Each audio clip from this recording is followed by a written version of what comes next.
What's up, everybody? Welcome to DFS by the Numbers. These are my Draftkings MMA picks for UFC Vegas 19. We have Curtis Blaydes versus Derek Lewis, and we have a 15-fight card this week. It's going to be crazy. I mean, hopefully, the majority of these fights do stay on the card. I'd be surprised if we had 15 by fight time, just because we're in Vegas and we've been losing a lot of fights as of late. But a 15-fight card on DraftKings, that'd be sweet. So hopefully, cross my fingers, all the fights will stay on the card. But not really getting my hopes up, but going to break down the card from a DraftKings perspective here, talk about my favorite plays. Not going to get into every single play because there's so many fights, but I'm going to be getting to the ones I will have most exposure to. So just a couple announcements. I want to give a shout out for the contest winner on the DraftKings contest. I had about 150 in there last week. Shout out to Tyler, got first place in there, was able to contact him, get him his winnings. I'm going to be doing more contests for UFC 259, which I believe is early March, so look forward to that. Before we get started and break down this card, if you can leave a like, helps out a ton. Subscribe if you have not yet, helps out a ton as well. Trying to reach 10K. I think we need like 300 more. The goal is to get there by hopefully UFC 259. Kind of a long way to go, but would really appreciate that if we hit that goal. So, with that said, let's get into it. We're going to start with the fight doesn't go to decision lines, and I think there's going to be a lot of finishes on this fight card, and we see 2 heavyweight fights on this right here, and there are 4 total heavyweight fights. I do think there's a chance that maybe like 4 of them finish. I think 3 of them at least are going to finish, but the 2 you see up top are probably going to finish for sure. So starting with the most likely to end inside the distance here, we have Daukaus versus Oleinik, minus 565. Fight doesn't get to decision, and I not only think this finishes, I'd be kind of shocked if this does not finish in the first round, just with the styles of both guys not having the best gas tank.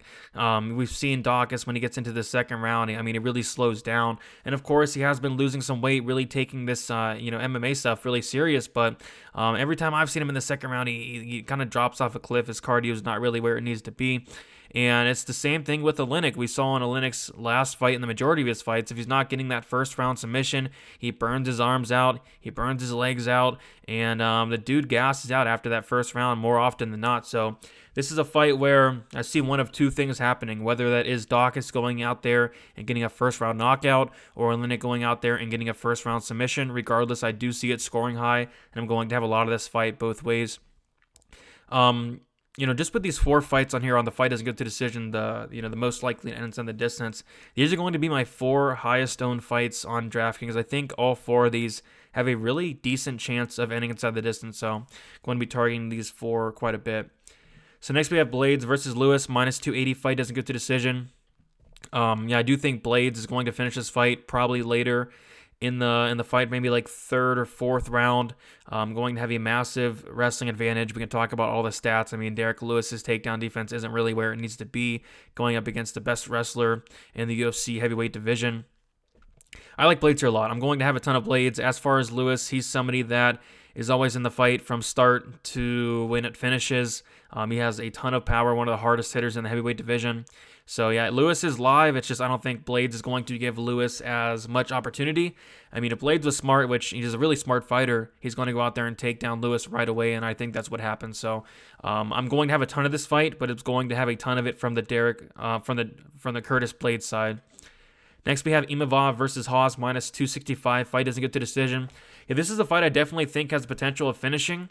If Haas wins, I mean, Haas is somebody that has finished 7 out of his 9 wins in the first round. The 2 that have ended outside of the first round, I think, were like early second. So this is somebody that has early finish potential. And we'll talk a little bit more about Haas in a little bit, but definitely a fight I want to have. Basically, I think if Haas wins, it's going to be in the first round and a half.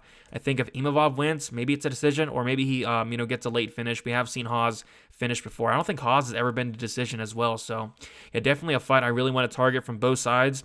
But yeah, I'm actually kind of on the Haas side. I'll talk about why in a little bit. So next we have Charles Rosa versus Derek Minner. Another fight I actually think has some decent potential in finishing just because of the style of Derek Minner. He's one of those kill or be killed fighters. 92% finish rate for Darrick Minner, 88% by submission. So the big thing with Charles Rosa is he's never been submitted. I know he got dominated by Bryce Mitchell, but he was able to, fight off like 25 submissions. It was crazy. Bryce Mitchell was going, after twisters, after these crazy submissions, and Rosa was able to fight out of all of those. Was able to also submit a very high-level grappler in Bermudez as well. So, Rosa's a black belt himself, good grappler.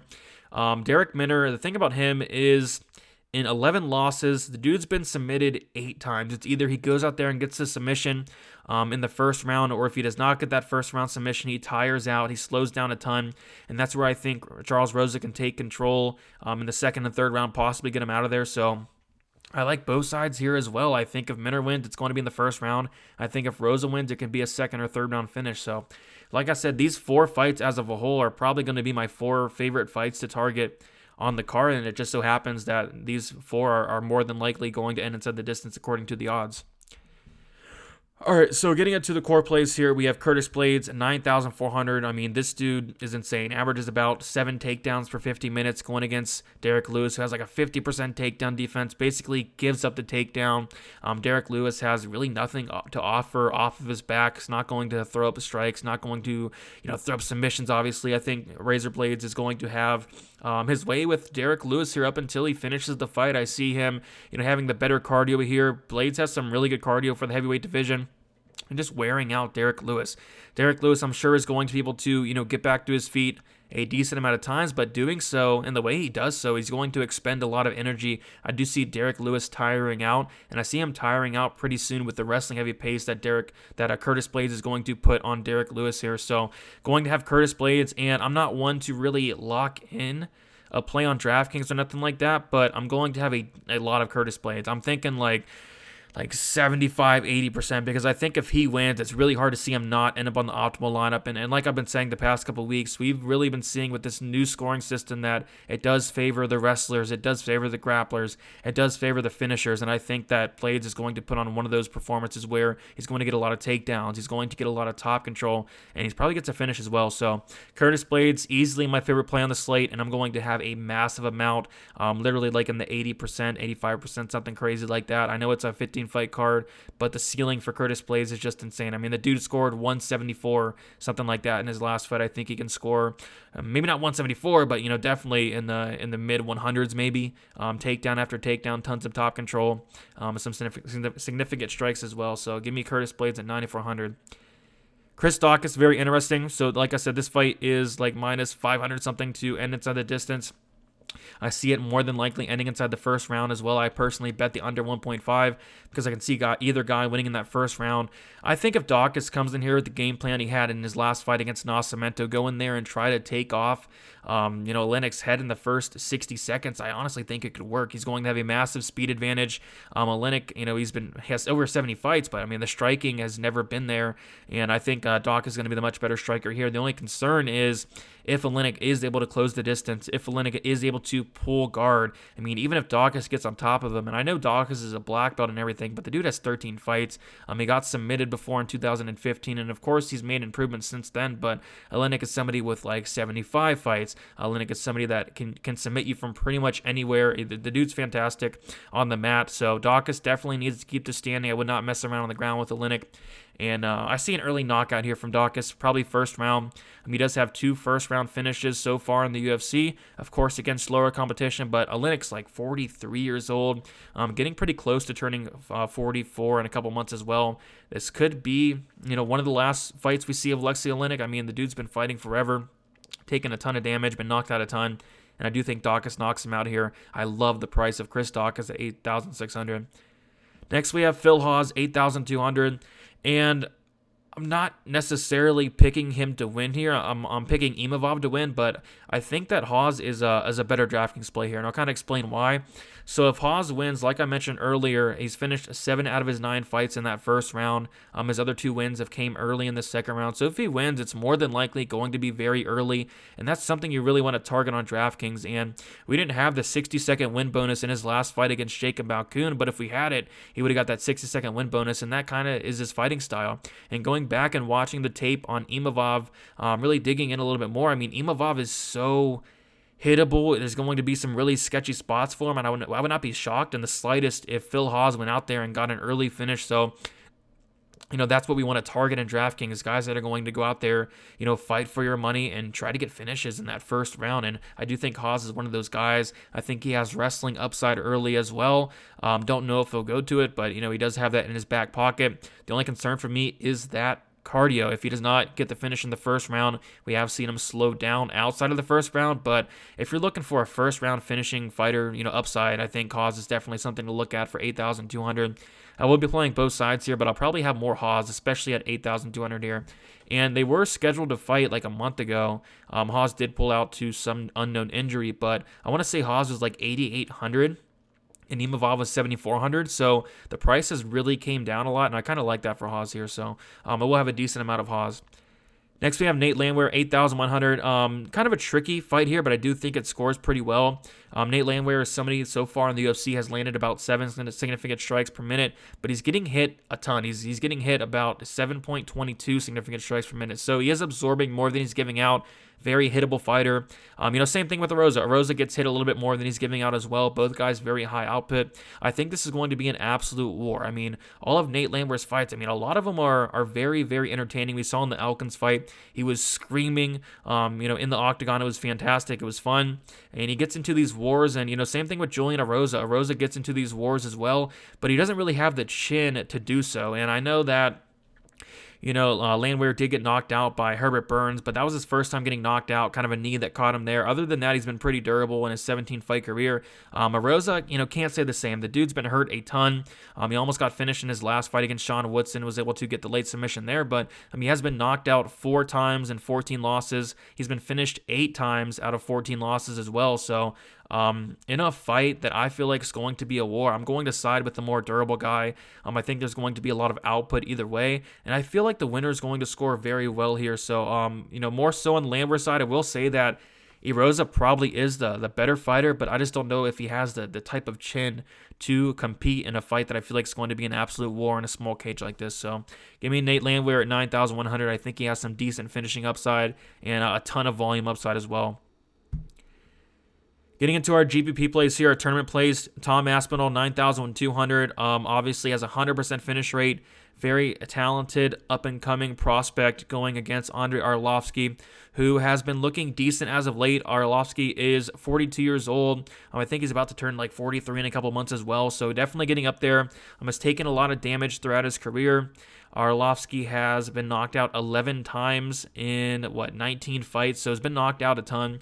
Haven't really seen him knocked out lately, going against guys like Philippe Lins, which Philippe Lins is not great. Tanner Boser did not get knocked out there, but Boser's not really a finisher per se, but, he does get knocked out by guys like Rosenstruck, guys like that can hit hard, and I think Aspinall is definitely somebody that can hit hard. He's going to be very fast. He's going to be throwing a ton of volume, and I like Aspinall a lot in this spot. I see a lot of love for Arlovsky. I don't really get it. I know he didn't even look good against Boser. Boser outlanded him 2-1 in that fight. I really thought Boser won. Arlovsky's just been so low volume, I don't want to say it, but so boring lately. Not doing much, not engaging in the fight at all, and he's been squeaking away these decisions in his past couple fights.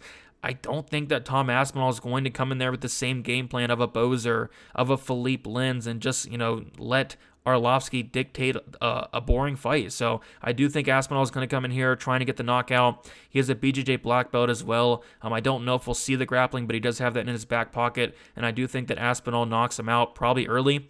So, yeah, I'm going to have a decent amount of Aspinall at 9,200. I don't think he'll be overly popular because you got guys like Curtis Blades up there.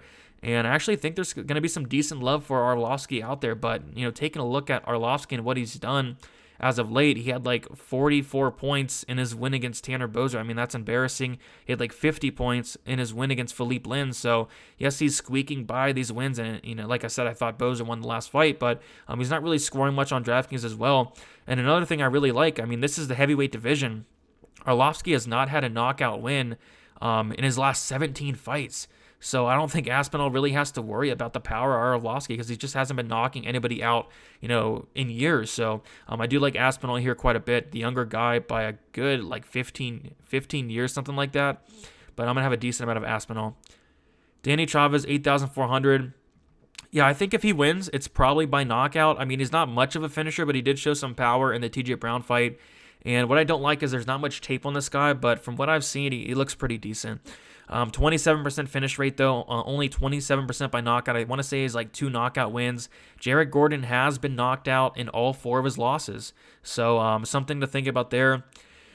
But it's kind of sketchy. I mean, I would like to see more tape on this Chavez guy. I know in his UFC debut against TJ Brown, Brown came in there with the worst game plan possible, did not try to take him down until it was pretty compromised. I mean, Chavez really attacked those legs. He hurt Brown a couple times, and by the time that Brown did go for those takedowns, Chavez was easily able to stuff those. But yeah, I like this guy Chavez, but Gordon's the more tested guy. He's been fighting the much better competition by a decent margin. Would not be shocked if Gordon pulled off the upset here and got some takedowns, but I do think there's some decent upside in Chavez with the knockout potential. I mean, Jared Gordon's somebody that's been knocked out more than once, like 4 times, so I think Chavez is not a bad look. All right, next we have Charles Rosa, 8,800. And I talked about this a little bit. Like I said, Minner's a killer-be-killed fighter. He's been submitted a ton of times. Charles Rosa, black belt, has some submissions on his record himself. If he can survive that first round, and I'll tell you right now, he's going to be put in some really bad spots. Minner seems to get a lot of people in bad spots early. I remember that Grant Dawson fight where Minner almost submitted Grant Dawson, like so close to submitting him like 3 different times. I do think he's going to have potential to finish Rosa here, but if not, it's the same story every time. I mean, Minner, if he doesn't get that first round submission, he's going to get submitted himself in rounds 2 or round 3. So I do think Charles Rosa has some potential for a late stoppage victory there. 8,800, not a bad look. I do have a concern about him maybe losing or getting dominated the first round, but I could definitely see a second round stoppage win. Casey O'Neill, 8,500. Yes, this is extremely ugly, but I think it's a really good stylistic matchup. And like I said earlier, we've seen with this new DraftKings scoring system where we see these grapplers, these wrestlers, really doing a lot better than the guys that are just going to stand there and strike. So Casey O'Neill is just that. She's a wrestler. She's a grappler. And one stat I do want to point out for Shannon Dobson, I think this is huge for the fight, is she has a 0% takedown defense. She has defended 0 takedowns out of like 8. Anytime somebody has tried to take her down, they were successful in doing so. So although I don't think O'Neill's that great, I don't think she's fought anybody of relevance at all. I think it's a good stylistic matchup for her. And if she does get down Dobson, maybe she can control her for a couple rounds, get a couple takedowns. That the control time does add up. The strikes add up. The takedowns add up. And at 8,500, I think it's going to be extremely low owned. I really don't see anybody playing this fight pretty much. So don't hate O'Neill at 8,500 for kind of like a low owned dart throw there. Our live dogs here, and there's a decent amount of them. Derek Minner right off the bat, I mean, he's the definition of a live dog. He's somebody that's going to fight for your money. He's somebody that's going to go out there and try to get that first round submission. And that's really what you want to target in DraftKings. So Minner going to have a decent amount, actually. I think there's an okay chance he does get that first round sub, but if he doesn't, he's going to lose. But the thing I don't like is Charles Rosa's never been subbed, was able to fight off submissions well against the Bryce Mitchell. So I don't know. Minner's very dangerous, though, so I wouldn't be shocked if he was able to get a win.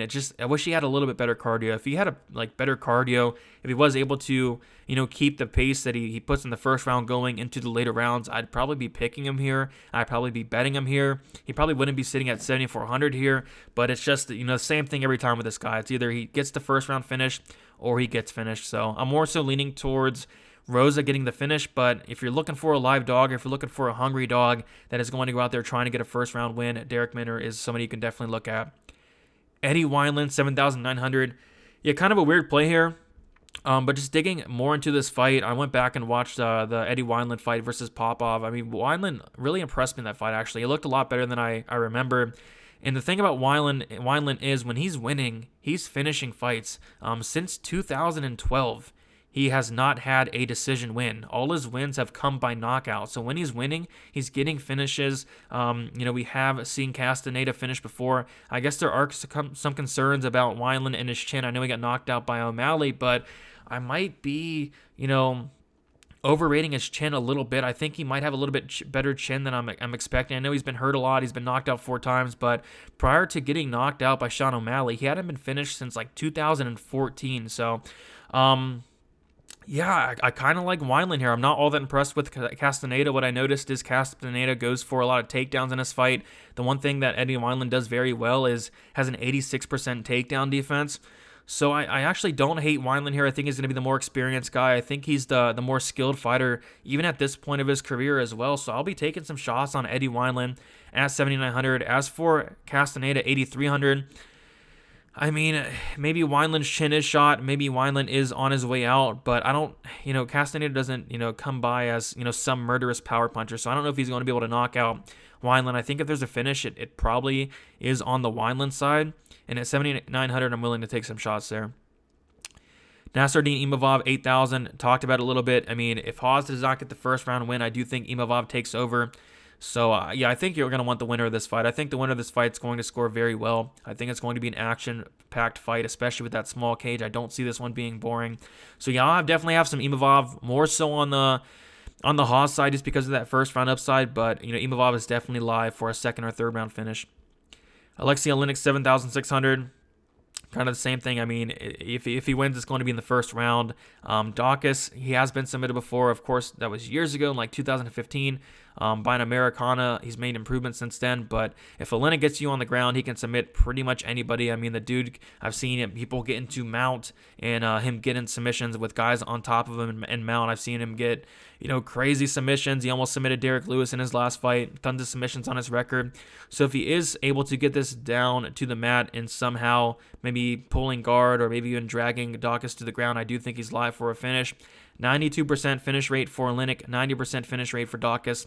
7,600, I don't hate it. I think he's live. Obviously, the more experienced fighter by 60 fights, something crazy like that. So I wouldn't be shocked at all if Oleinik won. And if he did win, he's probably scoring very high there.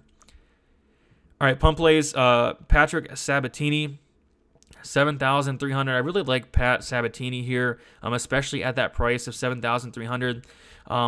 If I was to line these fights on DraftKings myself, I'd probably put Chavez like 8,200. I'd probably put Sabatini like 8,000. I think this is a really close fight, and we do see the line closing in a little bit. Chavez is somebody that, he's very dangerous. He's very powerful, good submission game, but he's been submitted like 6 times.